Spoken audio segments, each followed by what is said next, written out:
இப்போ வந்து பார்த்தீங்கன்னா ரேபிட்டோல ட்ரிப் எடுத்தாச்சுங்க. 600 சில்லரை காமிச்சு வேளச்சேரி. ஆனால் 2 ஸ்டாப் போட்டிருந்தாங்க. ஊபரில் அடிக்கலை. ஸோ உட்காந்துக்கிட்டே இருந்தோம்னா சரிப்பட்டு வராது. ஸோ ஓட்டுறப்பயே ஓட்டிக்கிட்டா தான் பெஸ்ட்டு. அதனால எடுத்துகிட்டு கிளம்பிட்டேன். பிக்கப் பண்ண கிளம்பியாச்சுங்க. எப்பயும் போல தாங்க. செகண்ட் ஃப்ளோர் ஏரகப் வெஸ்ட்டு செகண்ட் ஃப்ளோர் தாங்க. சிஎன்ஜி வந்து பார்த்தீங்கன்னா ஃபுல் ட்ரை ஆகிடுச்சு. போகிற வழியே வந்து பார்த்தீங்கன்னா பம்மலை தாண்டி வந்து ஒரு பங்க் இருக்குது பார்த்தீங்கன்னா, அந்த பங்கில் தான் ஃபுல் பண்ணேன். ப்ரெஷர் ரொம்ப லோவாக இருந்துச்சு, போட்டே வேஸ்ட் ஆகிடுச்சுங்க. இப்போ வந்து பார்த்தோம்னா நம்ம அவங்க ட்ராப் பண்ணி முடிச்சிட்டோம். அவங்ககிட்ட எக்ஸ்ட்ரா அமௌண்ட் எதுவும் கேட்கல. 2 ஸ்டாப்னால கொஞ்சம் அப்படி இப்படி தான் இருந்துச்சு. ஸோ தட்டி விட்டாச்சு. ஒரு வழியாக ட்ராப் பண்ணி முடிச்சிட்டோம். அவங்ககிட்ட எதுவும் எக்ஸ்ட்ரா பேர் எதுவுமே வாங்கலை. அங்கேருந்து வந்து பார்த்தோம்னா ஆவடி எம்டி அடிச்சுட்டு வந்துட்டேங்க.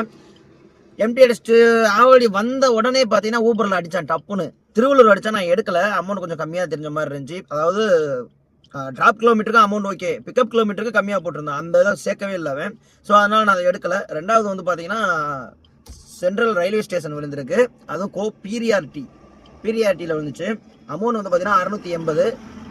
இது எப்பயுமே அவன் போட்டாலுமே 680லாம் போட மாட்டான். 30 கிலோமீட்டருங்க, கேட்டுக்கோங்க. 30 கிலோமீட்டரு 680 அவன் போடவே மாட்டான்.